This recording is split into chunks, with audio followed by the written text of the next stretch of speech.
Oh, Canada, our home and native land, true patriot love in all of us command.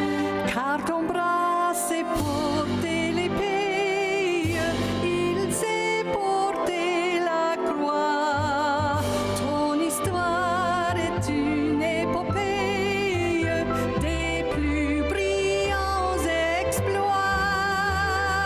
God keep our land glorious and free.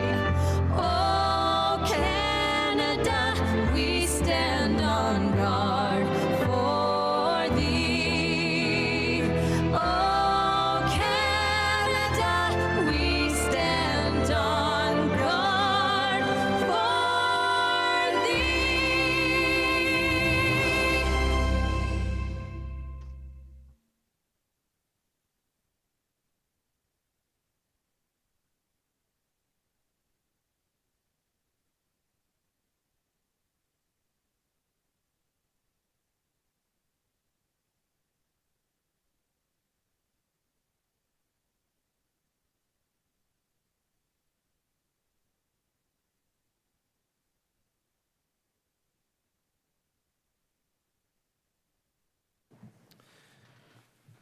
Good evening and welcome to the council meeting for Monday, April the 15th. I'd ask Councillor Lindell to please read the land acknowledgement. The land on which council meets today is the traditional territory of the Haudenosaunee and Anishinaabe peoples, many of whom continue to live and work here today. This territory is covered by the Upper Canada Treaties and is within the land protected by the Dish with One Spoon Wampum Agreement. Today, this gathering place is home to many Indigenous peoples made up of First Nation, Inuit, and Métis. The Dish with One Spoon Wampum Agreement should remind us of our responsibility to ensure the dish, the territories on which we live and work, is never emptied, and that we take care of the land and its inhabitants in a way that ensures its future sustainability. Thank you, Councillor. For the adoption of the agenda, can I have a motion to adopt the agenda, please? Councillor Harris, thank you. Seconded by Councillor Lindell. All in favor? Anyone opposed? Thank you. Are there any declarations of interest, pecuniary interest tonight from anyone? If yes, as a reminder, councillors are required to submit written statements of declarations via an online form.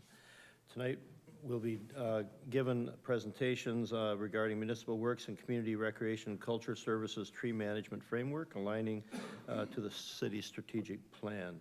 I'll ask our Deputy CAO to come forward and get the evening rolling, followed by Director Smith and Director Christie.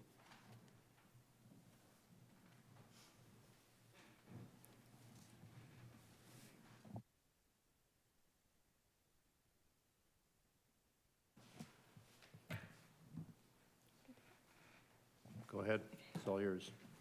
Thank you, Deputy Mayor, and thank you, members of council. And thank you for joining us here this evening. We didn't know the weather would be quite so nice when we scheduled this, so we'll promise to make it as efficient as possible. But the reason for this education and training session is just an informal opportunity to discuss the tree management framework and its alignment to council's priority under the city's strategic plan. Next slide, please, Sarah. So as you'll recall, about October 18th of last year, under the environmental stewardship pillar of the city's strategic plan, the tree planting strategy and implementation had the most green sticky dots from members of council. So we know under this particular pillar of the strategic plan. This was cited as council's top priority, so we know it's of crucial importance to you. We also know council, and I know the deputy mayor has been very vocal about wanting to hear where our strategic plan is at and where the priority initiatives are. So we are preparing a report in Q3 of this year to talk about all of the strategic plan initiatives. When it came to this particular initiative, however, we wanted to make sure we checked in with you a number of times over the course of 2024 to make sure what staff are doing are aligned with council's expectations.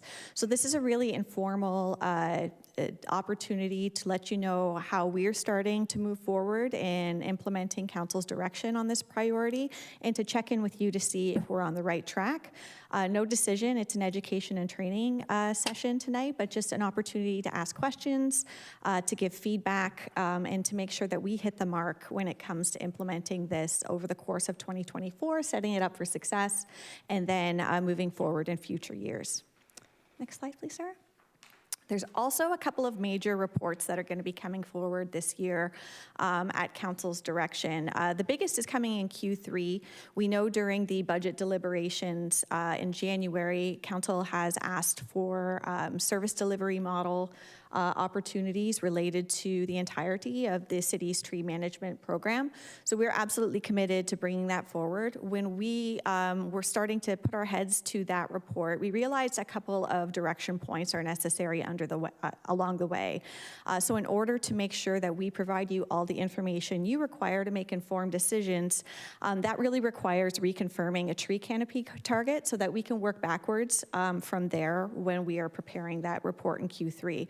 So as a result of tonight's feedback, discussion, questions from members of council, we'll go forward and we'll prepare that first report before the end of this quarter, asking council to confirm or reconfirm a tree canopy target. Then that will drive the analysis and evidence that goes into the report that council directed as part of the budget process. Next slide, please, Sarah. So we understand from council and from the community that the tree canopy and a healthy tree canopy is of critical importance to people in the city of St. Catharines. We can assure you it's of critical importance to staff too, from employees to a number of the innovative improvements that staff are putting in place at council's direction. Tonight's an opportunity to hear about those. Let us know what other things you're hearing from the community. We also want to thank our many community partners who are involved in this, everything from volunteers to the city's tree giveaway. If I can put a quick plug, that's May 4th. You can talk to Eric Lamothe if you're interested in volunteering. But of so many other community partners that Director Christie will get into in a moment. So with that, I'll hand it over to Director Christie to get into more content.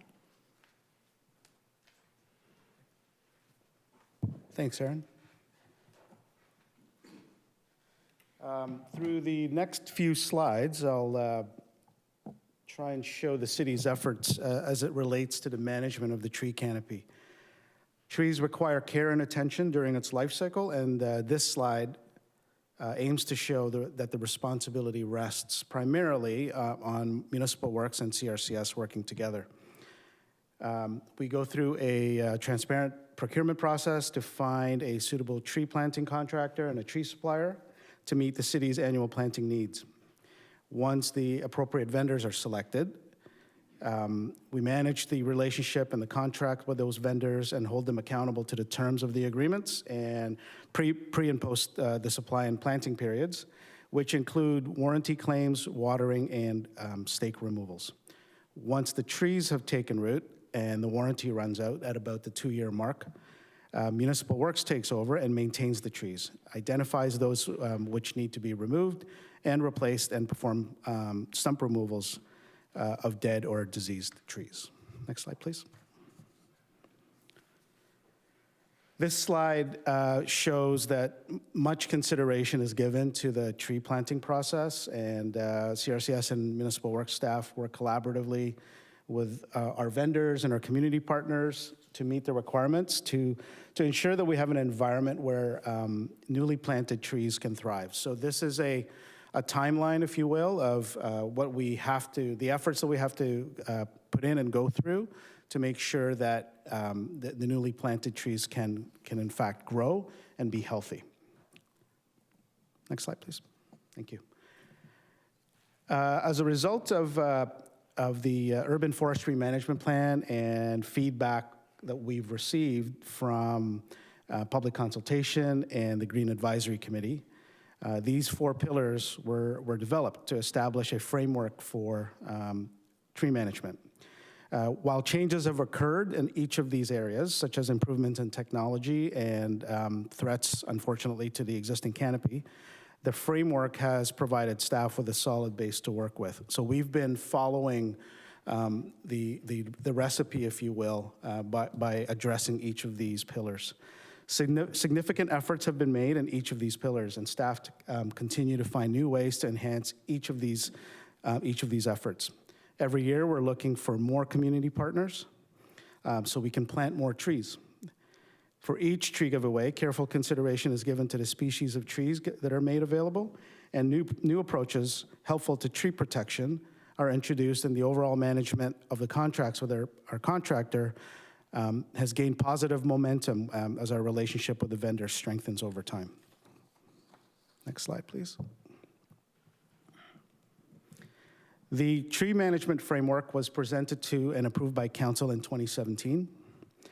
And since then, the annual tree giveaway has represented the fact that we've given away about 1,000 trees every single year, so approximately 7,000 trees since the inception of the program in 2017.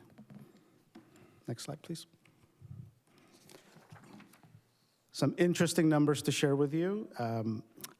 As I've said, we give away about 1,000 trees every year.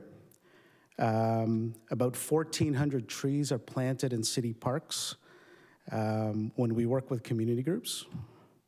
And about another 1,000 are planted by the contractor at boulevards and by city staff at other parks. Another interesting number is that the survival rate of our newly planted trees currently sits at about 94%, which is in line with municipal comparators. Next slide, please. Here's a list of our community partners. The list is always growing. We're always looking for new partners, as I've said. Most recently, Council directed staff to reach out to the school boards, as well as Brock University and Niagara College. To date, we have not received commitments from any of those groups, but we continue to follow up with them so that we can enlist their help and develop new strategies so we can plant more trees on their property. So we're trying to impact the overall canopy by planting more trees on privately owned property as well. I now will turn it over to Director Smith. Thank you, Phil. Good evening, Council. I want to build on some of the information that Phil has already provided to you. When we thinking about our environment through an asset management lens is still a pretty new science. And in St. Catharines, we're trying to be leaders in that science. And this means that our approach will evolve as we gain knowledge and experience in this. This slide shows some of the things that have evolved since we started our program. So I actually brought some little props tonight to show. One of the things we know that's important is to protect our newly planted young trees. I'll take this one first, thank you. So we are piloting this year a core mat program. So this is a core mat. It's made out of coconut fibers. It goes around the tree and it does two things. It holds in moisture to help keep the tree liquid, but it also eliminates the need to string tree near the small trees because we have known that that has caused damage in the past to some of these young trees, and this is a way to eliminate it. So I'm going to more than likely pass it around.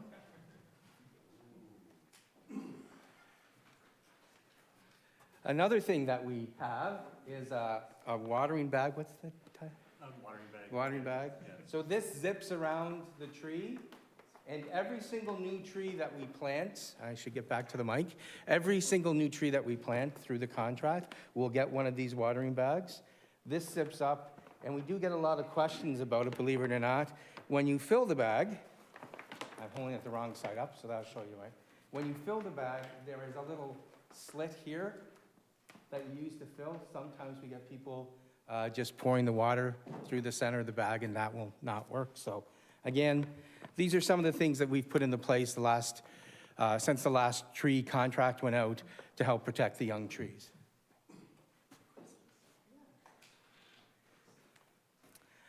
One of the next things that I want to talk about is selecting the right nursery stock.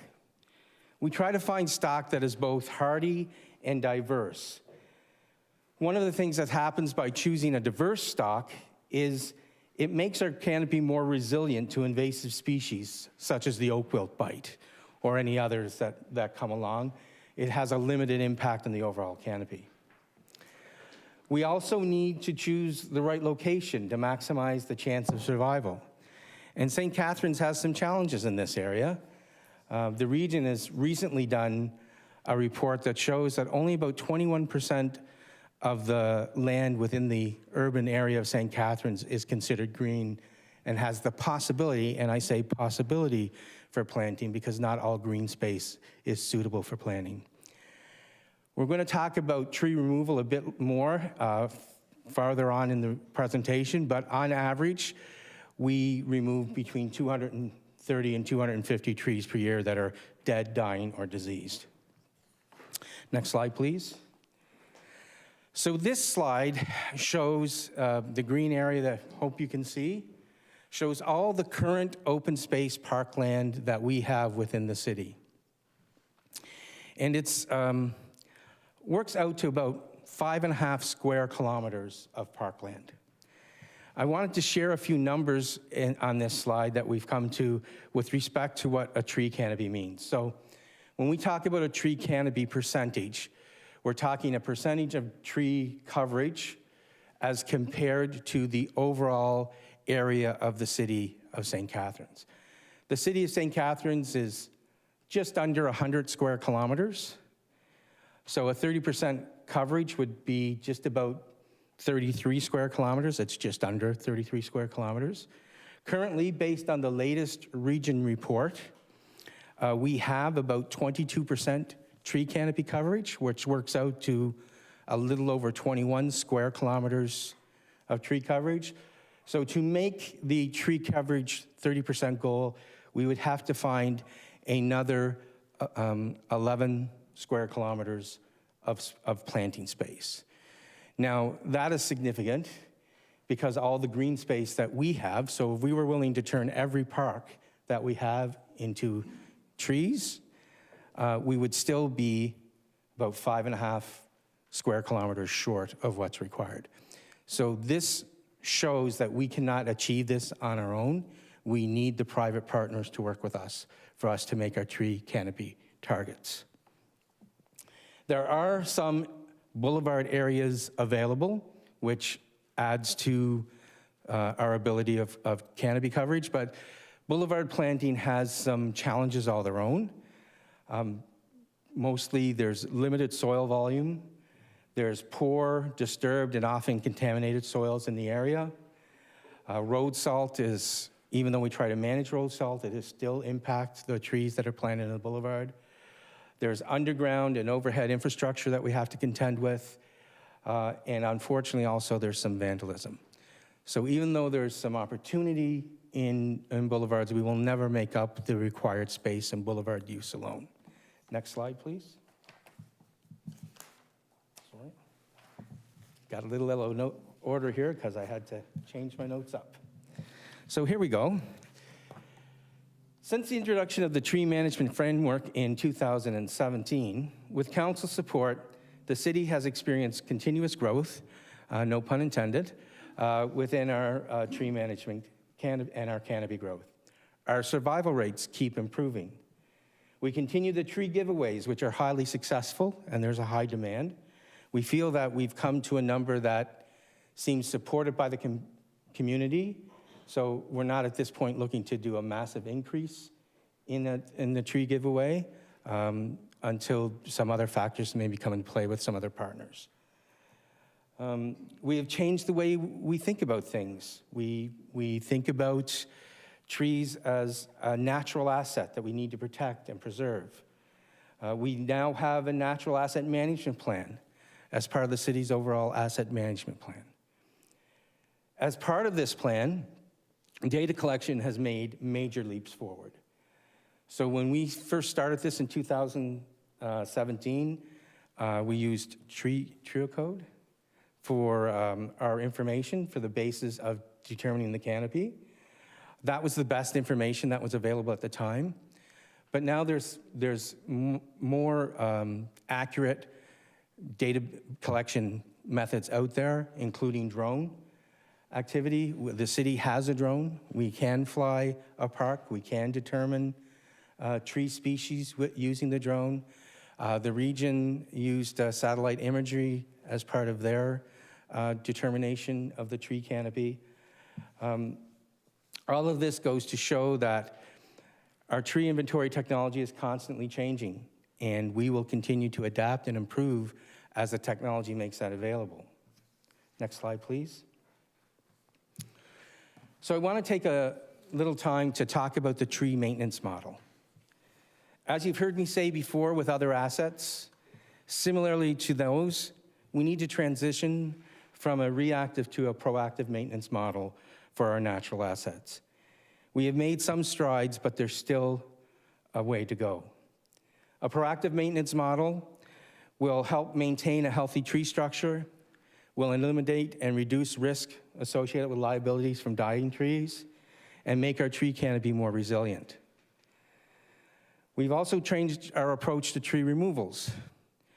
We are now limiting the number of tree removals, and operationally, we only remove trees when there's a risk to public safety, the tree structure is compromised, there's a risk to city infrastructure that can't be solved in another way, the tree is at the end of its lifespan, and as a result of invasive pest or disease, such as the emerald ash borer. Next slide, please. I also want to talk to about some other improvements that we've had in our approach to dealing with trees. We now have a dedicated urban forestry technician that does all of our tree inspections. It promotes a consistent approach to all our tree inspections so that we are making proper decisions on what maintenance and/or removals are required. We now do stumping by district. So previously, we did stumping first in, first out. So when the tree was removed, it went onto the list and we worked our way through the list.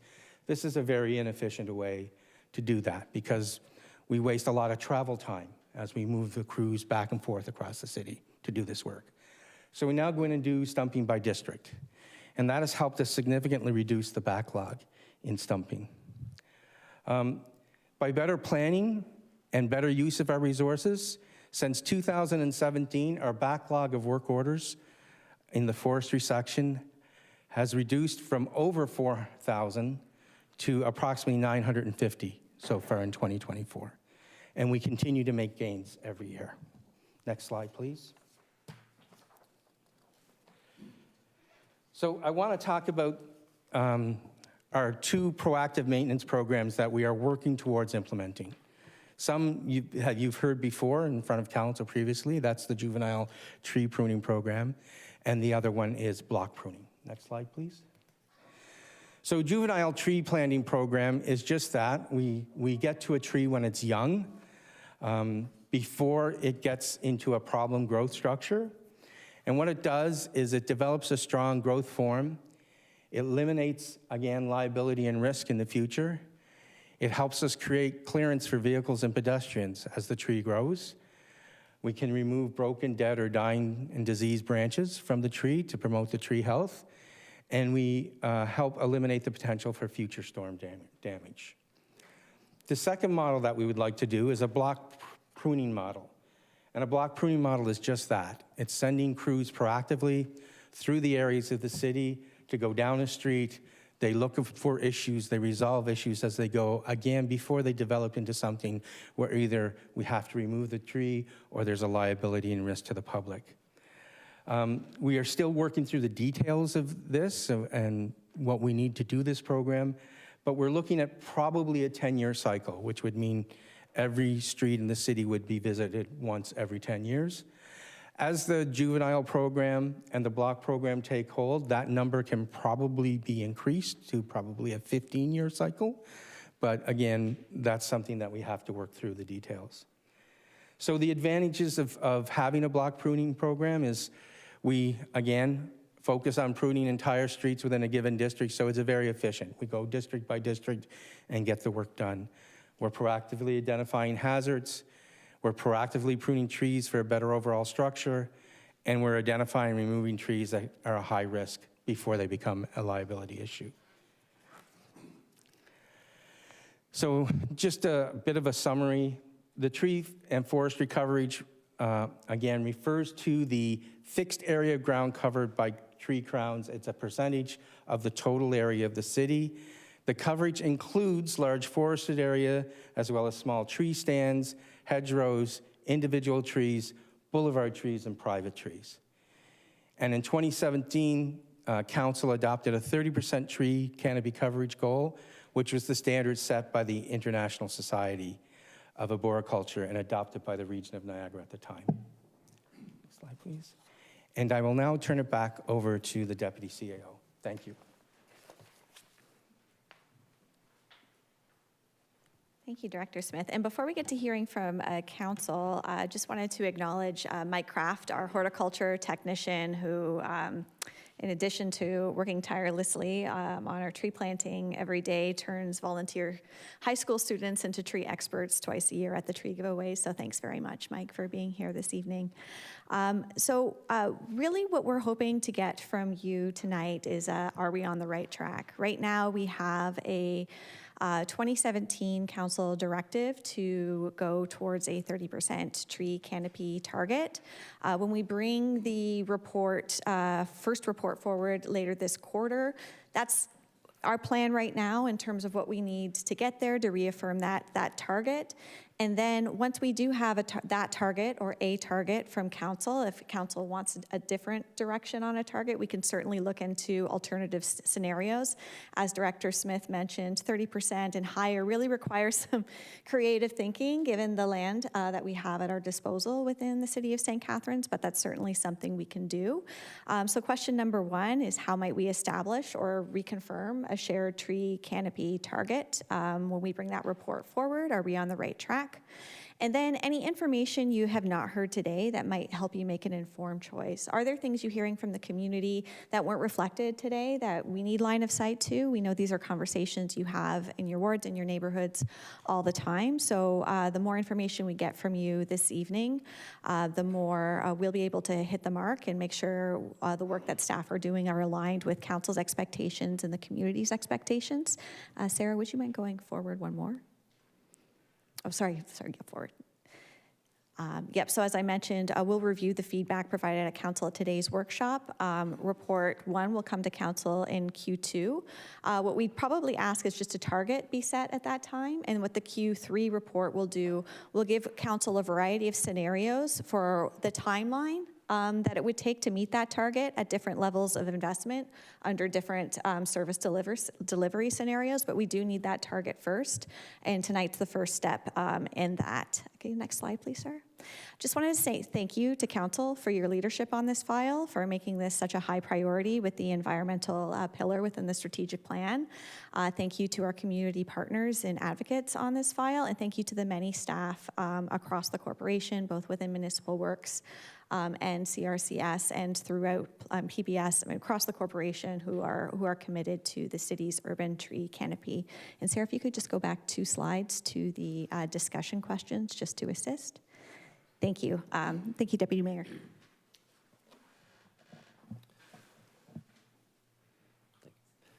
Sure. Thank you, Director Christie and Director Smith and Deputy CAO Ohoski. Now, Council, if you have any questions or comments, now's your time to voice your opinion. I can tell you that this is not something new. I don't know, well, David was here at the time, but we went back a long time. Councillor Elliott and I sitting through hours and hours of discussion about the tree canopy in St. Catharines, and so that's how long this has been on the, I'm going to say on the shelf, because it has been on the shelf, and it's great to see that it is finally coming to council, and we're going to do something about it, I hope. Comments from council. Councillor Townsend? Thank you so much, Chair. Lots of questions I have here. I guess through you, I'm a little concerned that we're looking at and we're focusing on the 2017 tree canopy when in 2022 and 2023, council provided direction for us to look at increasing our tree canopy up to 10,000 trees a year. I'm just wondering have we abandoned that direction, or I'm sorry, maybe staff can comment on if we're still looking at that, or, you know, it's been voted on twice and from council and been given the direction. I'm just wondering, why are we looking at 2017 when direction was given in 2022 and 2023? Are you directing that to a particular staff member? Whoever would like to, Or is that a general to answer comment? that question. I'm a little concerned seeing the 2017 being focused Director on. Smith? Through you, Mr. Deputy Mayor. So that is part of the next report that will be coming to council when we talk about the targets. This was sort of more of a background of how we got to where we're at. So that will definitely be considered as we bring that report forward. Thank you. Councillor Townsend? Thank you. So Continue. it sounds like we'll be readjusting this 2017 number to the 2022. I like that. My other question is, right now, the 2 billion trees program, federally, the applications are due by May 16th. What I see is that just to understand, we apply through that program through the Niagara region. And on top of that, why don't we apply as being the largest city in the Niagara region? Why don't we apply on our own? Eric? Through the Deputy Mayor to the Councillor, so that is correct. The city team is working with the NPCA, who is the lead on applying for the federal grant, the 2 billion grant, on behalf of the regional municipalities. In that, we're working in partnership on that, and so it is kind of that sole application. I know it's been reviewed a few times, so we continue to meet constantly with the regional municipalities, with those groups, and hopefully we're successful in that grant. Thank you. Thank you. Through you, Chair. The funding model for this, it's primarily we get a percentage from the 2 billion trees program, and then the other half of that would be funded through the property tax or through our budget. Is that how that works? Through you, Deputy Mayor, as the region is as the NPCA is the lead for the region, they're working through those details and they're filtering them to us as they come. So I think once kind of final determinations are made, we'll know that information a little bit better and we'll be able to share that with council. Thank you. Through you, Chair. Is the City of St. Catharines staff planning to submit an application by ahead of the May 16th application deadline on behalf of the City of St. Catharines municipality to the 2 billion tree program? Are we even looking at that, or are we just going to continue to piggyback off the region? Through the Deputy Mayor, Councillor, our instruction is to basically, like you said, piggyback on the NPCA's application. They are the lead applicant on behalf of all the municipalities in the region. So we don't have an opportunity to apply on our own. They might be considered double dipping if we do so. Okay. Thank you. That's all my questions. Thank you, Councillor. Councillor Stevens. Thank you, Deputy Mayor. Just a couple questions, maybe. I had a tree planted in my front yard last year, and it's already budding, so it's a good job by everybody there that planted that for me. And my bag is still on there for watering, so that's my question is, so I don't remember in my handout, and I probably threw it in recycling, what do we do with the bag when we're done? Is there information on the card when the tree's planted to let residents know? Do we throw in the garbage? Is it recyclable? Through you, Deputy Mayor, to the Councillor. After 2 years, city staff will come by and they'll pick up those gator bags and we'll be able to reuse the ones that are still in healthy shape. Oh, that's a good thing. And one other thing, your one initiative that you're doing there with the block pruning, I think that's very good, especially on the eyes of the residents where they used to see staff come down the street and then a month later they're down the same street again trimming a tree that all the residents saw when they were there the first time. So it's good that we're being proactive that way, and I think that'll save some dollars in the long run. And That was it, just, yeah, one other thing. A lot of residents, once their trees are pulled out, they don't know, or they forget. I think they think that the city's responsible and they're just gonna go replant a tree. I know I had to do it. You go online and you pick the tree that you want out of certain choices. I think we need to let residents know an easier way, or make sure that they know that once that tree's gone, it's up to them to order one, that we're not just gonna go and plunk one in their front lawn. And I think there's people, I know there's a few people on my street that don't have a tree because they didn't know.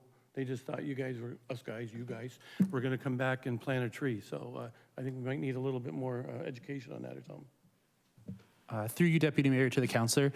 Thanks for bringing that forward. Our process is once a tree is removed and stumped, we then work between our teams, and that's added to our tree planting list for the following season. So it could be a timing issue that it wasn't ready for, say, the spring or the fall, but we always would follow back with that. So if there was any kind of gaps that anybody had seen and there wasn't a tree for whatever reason, please let us know, and we'd be happy to reach out to the resident. And in addition to that, prior to the tree being planted, we do issue a letter to each resident, letting them know the species that we've selected for them, but they also have the opportunity to choose a different species of trees from kind of our significant tree list. So it might be that if they phone ahead or go online and do it, it might just get into the queue a little quicker type thing, because now we know instead of waiting, I guess. Through you, Deputy Mayor, always helpful and appreciated. All Thank right, you. great. No, that's thanks. Just to add to that, Eric, when we remove a tree, like Councillor Stevens was mentioning, do we automatically put something in a mailbox saying, your tree is, has been removed, and if you would like another one, be in contact with the appropriate department, and so that it is a go forward immediately, so they don't have to worry or wonder what's going on? Through you, Deputy Mayor, a great question. And so what happens is the data is shared with, so the Municipal Works team shares that data with the CRCS team. So we'll have a spreadsheet of addresses that require kind of that new tree to be planted. So it's automatically generated in our system to follow behind to the next appropriate season. So depending on the time of the year when the trees may be stumped, we might not be able to hit that next spring or fall, but certainly the one after that, it should be automatically generated that way. So the resident will be contacted immediately, That's as soon as correct. possible. That's Okay, correct. Thank you. Councillor Ratzlaff? Thank you, Deputy Mayor. Through you. I just have a few questions. The first one's just pertain to losing mature trees. So this has been probably the biggest concern residents have in my ward.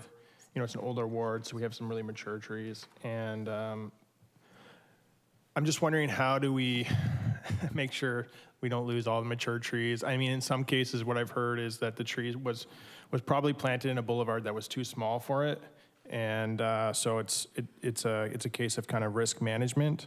But when it's complaint driven, I'm just wondering if, and not kind of a citywide or neighborhood wide approach, do we consider the fact that this might be one of the last mature trees on the street?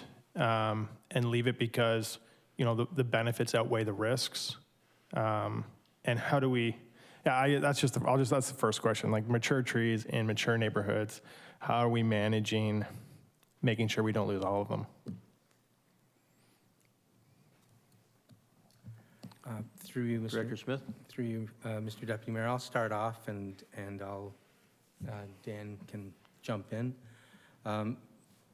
So we will do an inspection of every tree that is required. So often the inspections are dealt with our mature trees because they have the potential highest risk and liability associated with them.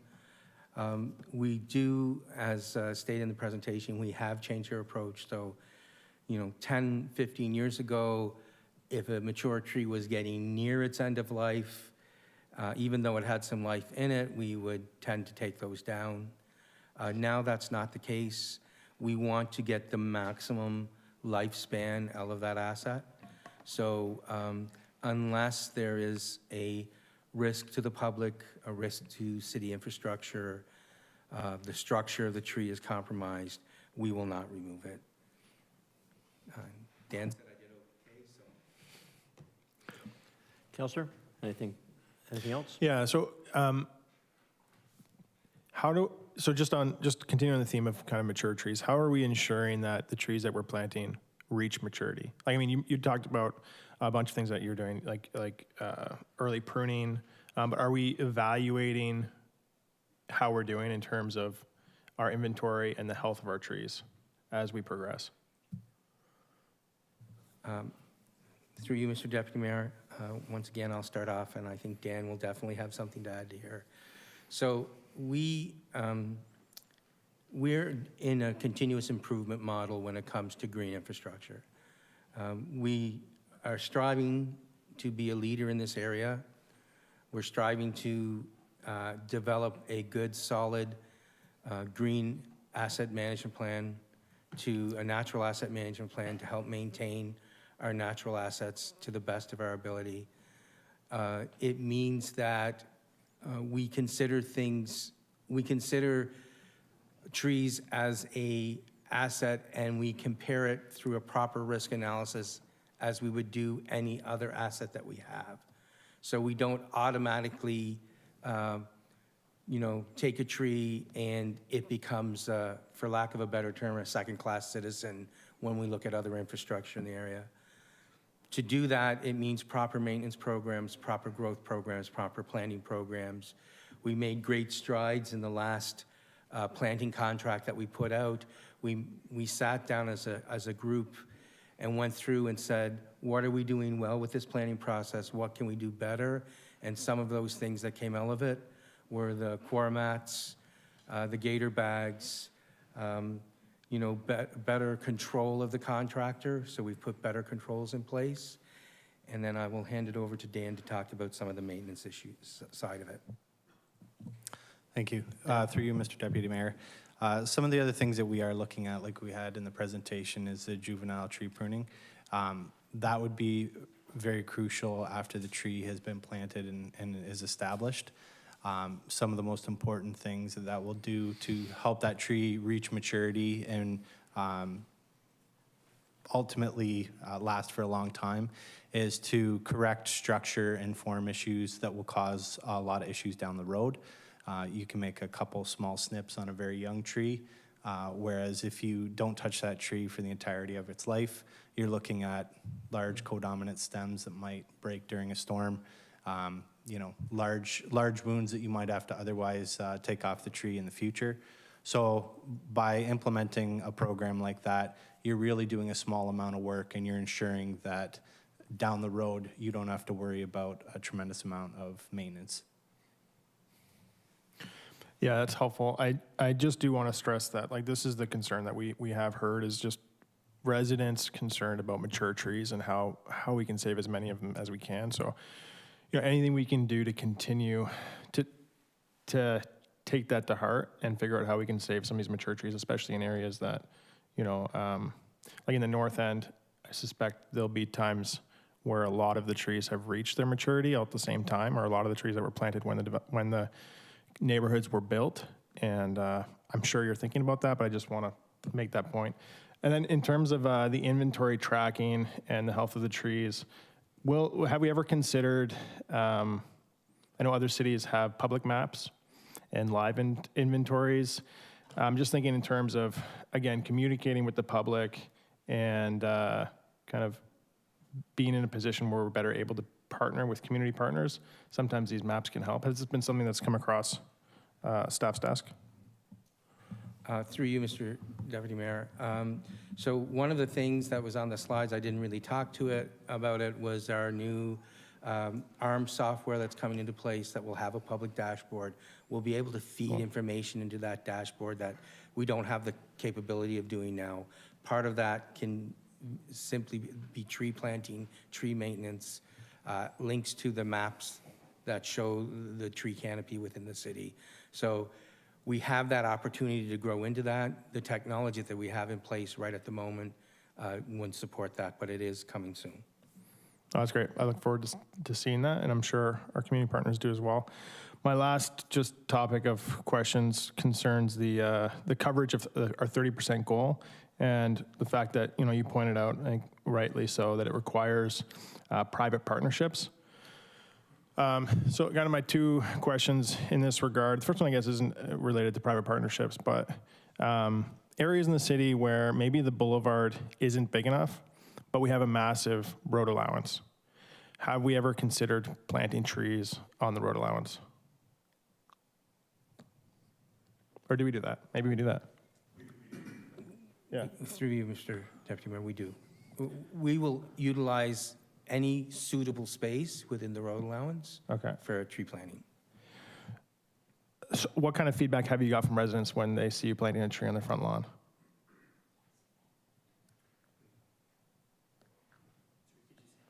What kind of feedback do you get from residents when they see you planting a tree on their front lawn?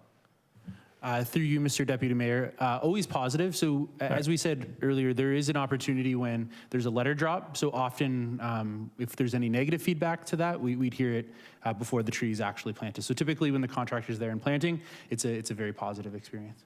Oh, that's great.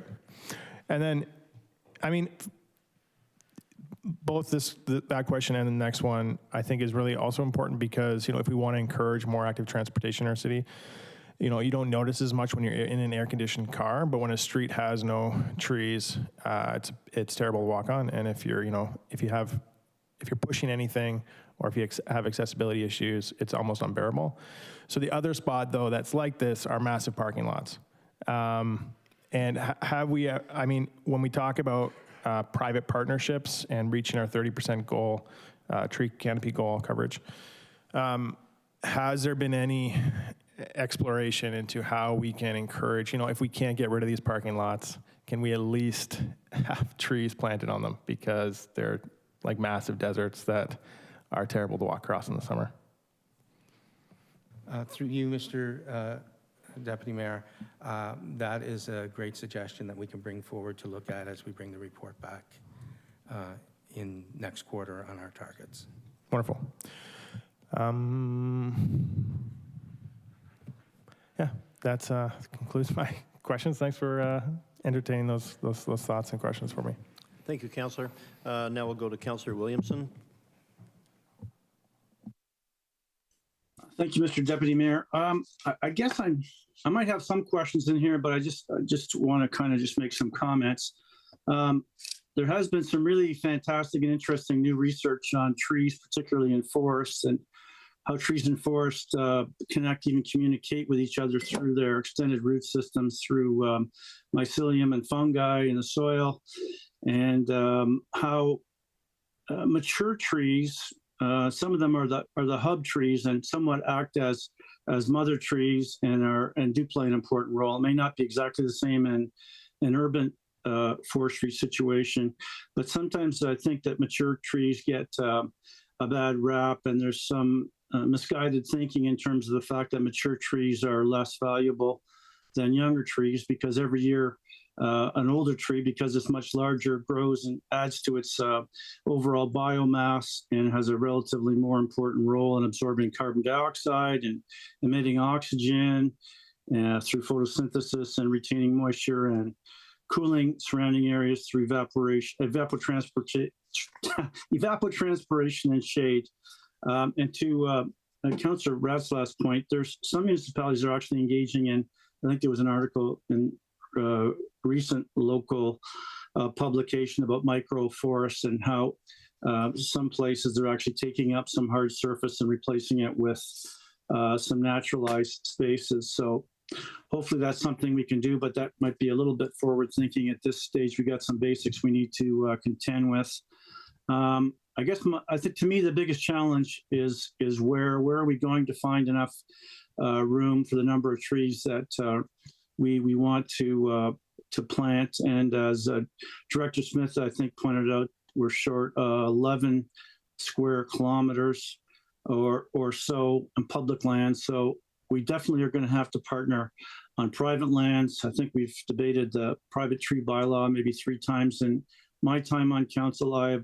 We supported some iteration of having a private tree bylaw, and maybe we can have, if there's not an appetite to have a full-fledged tree bylaw, maybe we can at least have some kind of a modified one, so we don't see the situation like I've witnessed firsthand along the back of the Polish Legion property, there was a beautiful row of well-established American sycamore trees that were right on the border of the property and could have easily been incorporated into the new development site, and instead were chopped down. So when we're talking about tree removal, I don't think we're accounting for what we're losing on private land, which is equally or maybe more important because there's more private land in the city than there is public land. So what's happening in the private side of things is arguably more important than what we're doing on public lands. Now, I also see the former, just down the road from the Polish Legion on Vine Street, there was the Vine Floral property, and I see that the row of trees on the back of that property are still intact, and I hope that they have been worked somehow into the site plan, and they're not going to suffer the fate of the axe like the beautiful sycamore trees did that provided shade for many years. At the back of the Polish Legion, when it functioned as the home of Jets women's soccer.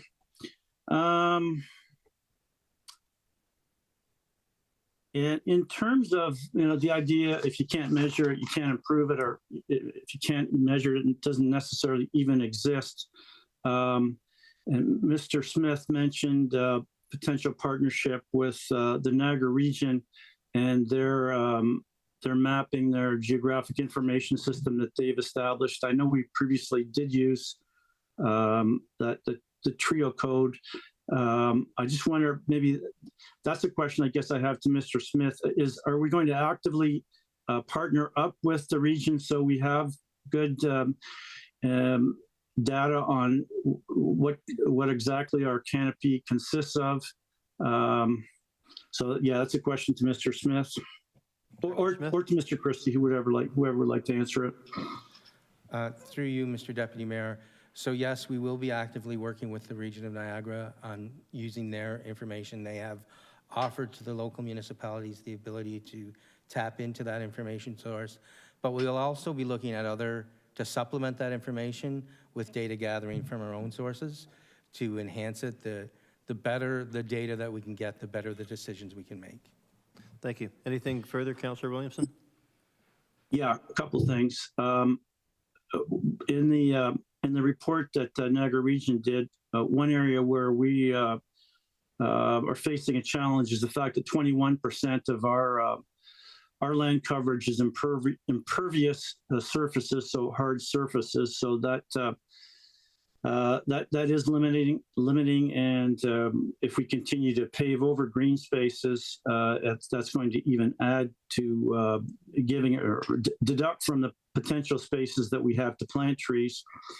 I do agree with the block pruning model. I think that's a good idea, particularly since a lot of trees are the same species and same age and streets. We can go in and do some uniform work. The juvenile pruning program, my understanding is that many other communities are already doing it. So hopefully we'll learn from best practices that they already have in place. One other partner potentially, well, there's a couple of other partners I was thinking about, but the St. Lawrence Seaway along the Welland Canal corridor recently cut down a whole lot of trees. I would hope that we reach out to the St. Lawrence Seaway because they have a fair amount of potential places where we could plant some trees. So I think that's a possibility. And then also in the list of community partners, I noticed that the Port Dalhousie Beautification and Works Committee wasn't included. I'd like to see them included.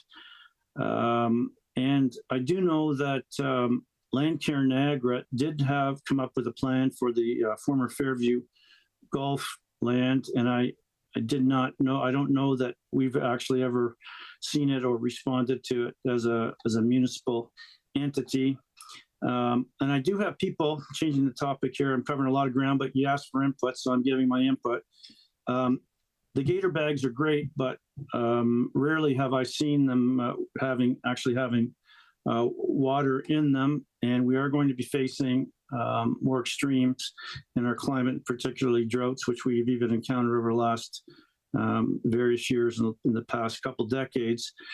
And I don't think driving around, I think as I mentioned with tankers, makes a whole lot of sense. Oftentimes we have water sources in our parks. So hopefully if we go back to having people working and having accountability for specific parks, that they can transport the water on a more local basis to get them directly to the trees. And then I hope that in the future reports, and I assume this will be the case, that we'll get information on how many arborists we're adding or whatever different roles. We talked about a couple of different roles. And so I think it's important that we have information on staffing levels that are dealing with trees, what we had previously, what we have now, and what we're looking to go to in the future. And then the corner mats are a positive thing, and the report talks about tree guards. I think that's great. But every year we get ambitious young people with the weed whippers in their hands, and they tend to do some damage to the bottom of trees. So it's important, I think, to train those people, the young employees, summer students particularly, that they have to stay away from the base of trees, because that can do a lot of damage to a tree when a tree gets girdled at its base. There are my comments. Thank you, Mr. Deputy Mayor. Thank you, Councillor. Councillor McPherson. Thank you, Deputy Mayor. Just a question and a comment. I'm just, with the lack of land, really, for planting, it seems that it's one thing to say we're going to plant a lot of trees, but it's a whole other thing to say we have the land to actually plant all those trees.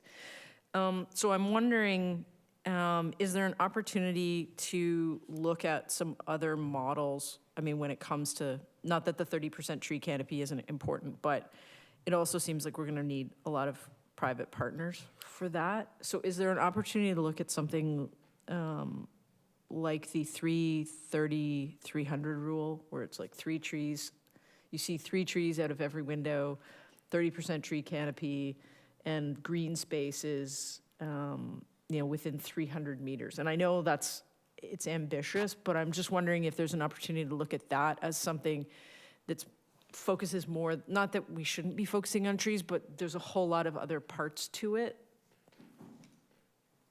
Whoever would like to answer that is throwing that out there. Through you, Mr. Deputy Mayor, that's actually where the 30% tree cover, that's the basis of where the original number came from.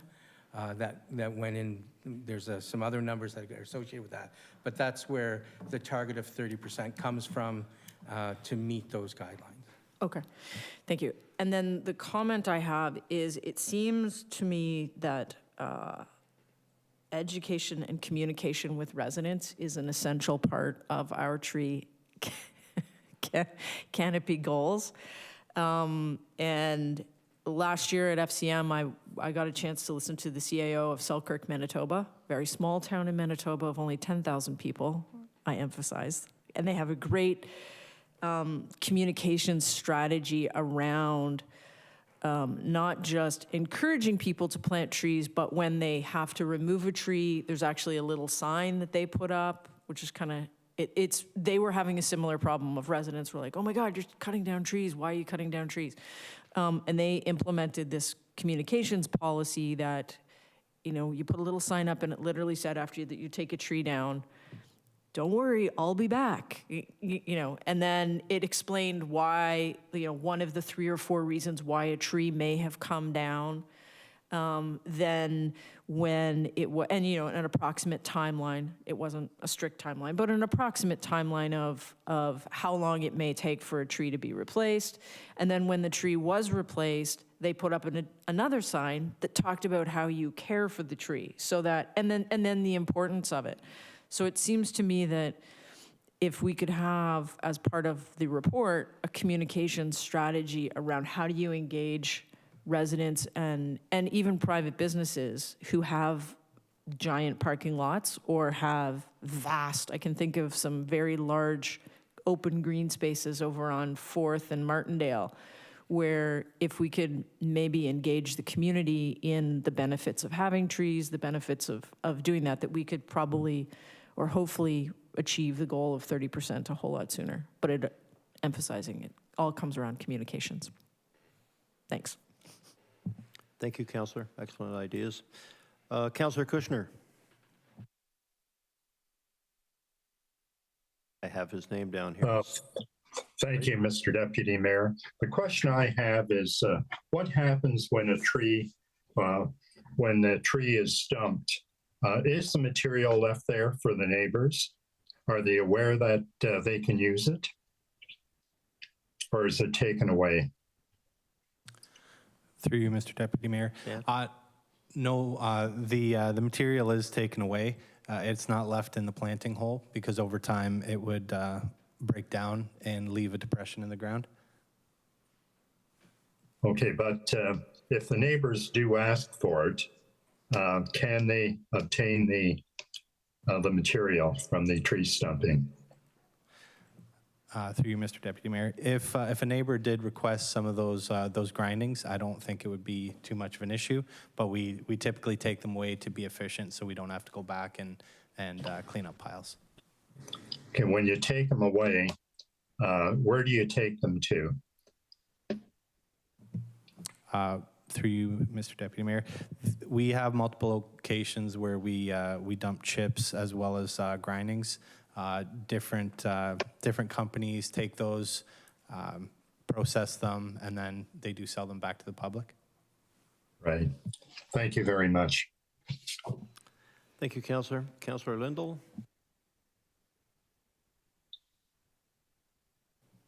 Thank you, Mr. Deputy Mayor. Can you tell me, I'm not sure who this would be going to, but how do we decide on the vendors for our trees? And do we give precedent to our local nurseries and vendors here in Niagara? Through you, Deputy Mayor, that is through our procurement policy, and so it goes through our tree planting contractor. So the majority of the trees that we do plant comes right through the contractor with the vendor that they use, and we do that through the procurement policy. And in the procurement policy, do we have something that says we would give preference to someone who uses a local nursery? Director of Finance, could you answer that, please? Yep, thank you. Through you, Mr. Deputy Mayor, to the councillor. In our procurement policy, we are not permitted to provide local preference. Okay, thank you.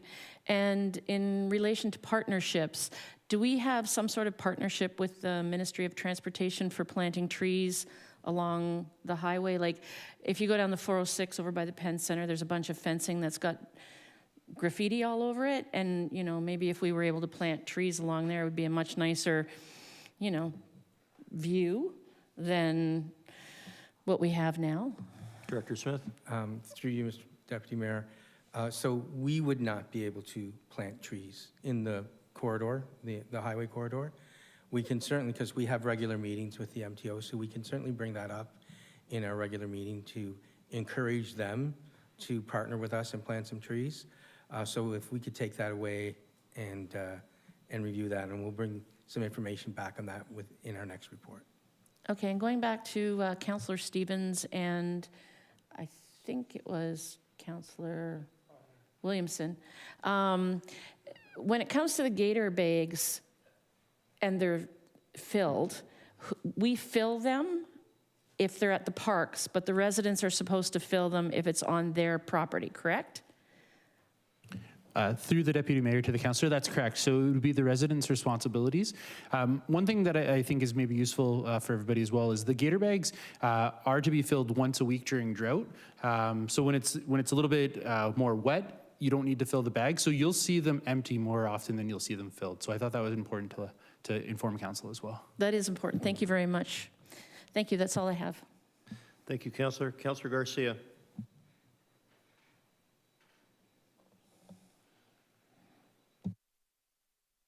Councillor Garcia, you there? Yes, I was just trying to unmute myself here, Mr. Deputy Mayor. Thank you. Good idea. My colleagues have asked a lot of the questions that I had, but I want to emphasize again what Councillor Williamson said, that it's important to get the Beautification and Works Committee for Port Lucie involved as a private partner, because there could be a lot of areas in Henley Island and other places where trees can be planted in Port Lucie. I just had a couple of questions that I wanted to focus on boulevards. It seems to me that they would be a primary focus for planting trees as far as land that is available. So I wanted to ask staff through you about the policy on this. Like, number one, do we ask the property fronting on that boulevard whether they will accept a tree, or do we actually tell them they're getting a tree and then help them with a choice, but we can tell them they're getting a tree? Director Christie, you want Through that you, one? through you, Mr. Deputy Mayor, we do inform the homeowners counselor that the tree would be replaced. However, we do ask them if they want a tree or not, and then if they do want a tree, what species. So they do have a choice. Sorry, but can they say no, they don't want a tree? Through you, Mr. Deputy Mayor, at this time, yes, they can say no. Okay, and what would it take? Would that be a decision of council, whether we have to, it's a policy matter in terms of whether we can just say there should be trees and boulevards, and they just have a choice as to which ones, or? Through you, Mr. Deputy Mayor, yes, if it's the will of council to direct staff to inform the residents that that is the case moving forward, we can always pass on that direction. However, the care that the newly planted tree would rest on, it's a combination of obviously the contractor looking after it and the homeowner providing water to it. So if the homeowner really didn't want the tree, they could decide not to take care of it as well. Right. I thank you, Director. A lot of my colleagues have mentioned communications, and I totally support that. I think that part of it is a communications issue. I mean, I know I've heard of people who worry about getting a tree in front of their house because they think it's going to grow everywhere and nobody's going to take care of it, and the branches are going to go into the house or over the house.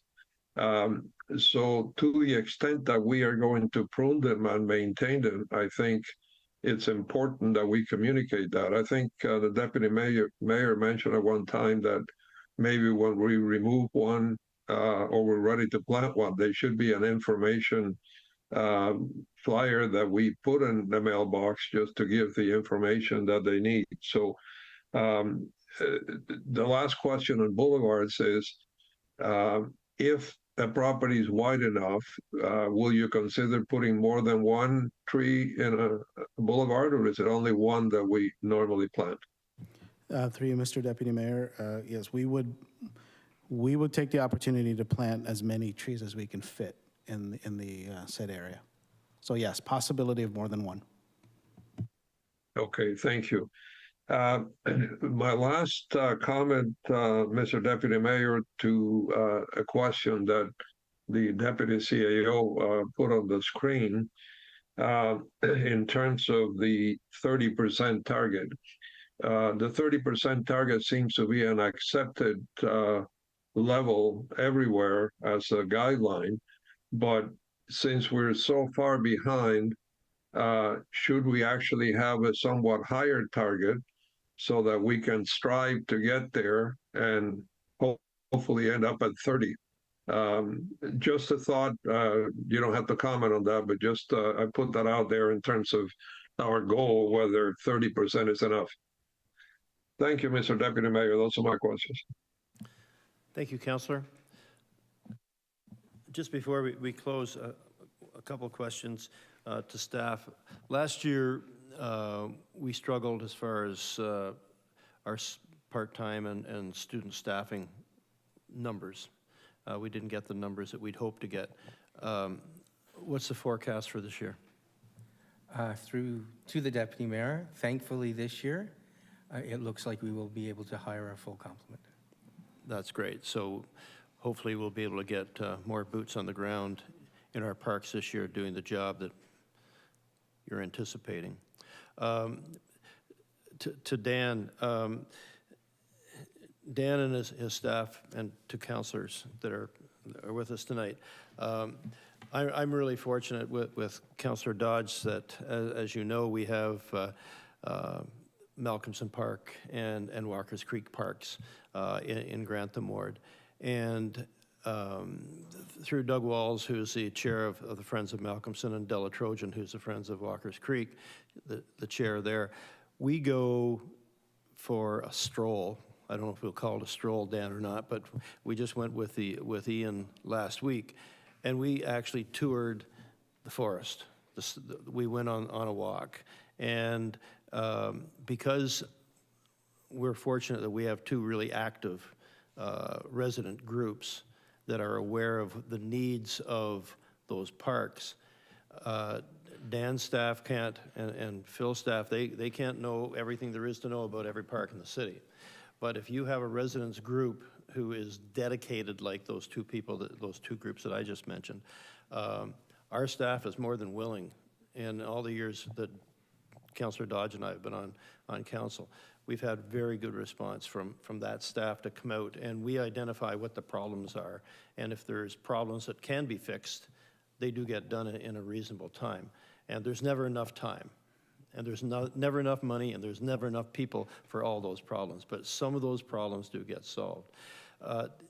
Dan, in walking the other day with Della and Ian, the forestry floor in around Cindy Drive Park, and I'm sure there's other parks that are very similar, whether it be along 12 Mile Creek or something, because of the emerald ash borer knocking down trees, there's a lot of rotting trees on the ground and a lot of brush that I know you can't get at it, but are we replacing those trees in those forests? I mean, it's good to put them on boulevards or put them in nice grassy parks type of thing, but where it's tough to get into, and I'm going to use Cindy Drive Park as one of them, are we going into those parks and replacing healthy trees? Through you, Deputy Mayor. I know right now we don't currently have a program in place where we're going in and we're interplanting in between the forested trees, but that is also a potential option. There are many understory trees that you can plant that will do well in low light, and that's a good option. To me, I think in the plan coming forward that is an aspect that we're looking for. We have a shortage of land, as you've indicated, as Director Smith indicated. We have a shortage of land in which to plant. Well, why not reforest? And there's going to be more coverage there because we lost a lot of trees. You just have to look at them all. So thank you very much, staff, for your presentation tonight. And Council, you made some really good points, and I saw Director Smith and Director Christie writing it feverishly there, so I'm sure the reports coming forward we'll have lots more questions when that happens. So the motion that I have in front of me is that Council receive the presentation from Daryl Smith and Phil Christie regarding tree management framework aligning to the city's strategic plan. Could I have a mover for the presentation? Councillor Stevens, seconder, Councillor Townsend, thank you. And we have a bylaw in front of us. A bylaw to confirm the proceedings of council at its meeting held on 15th day of April 2024. There'll be one reading with respect to confirming the proceedings of this meeting held tonight. Can I have a councillor to move the motion? Councillor Lindell, thank you. Seconded by Councillor McPherson, thank you. All in favor? Anyone opposed? Big one. That there being no further items of business, this meeting be adjourned. Moved by Councillor Kushner, seconded by Councillor Garcia. I have eyes on the back of my head. I can see their hands up. Thank you very much for being here, folks.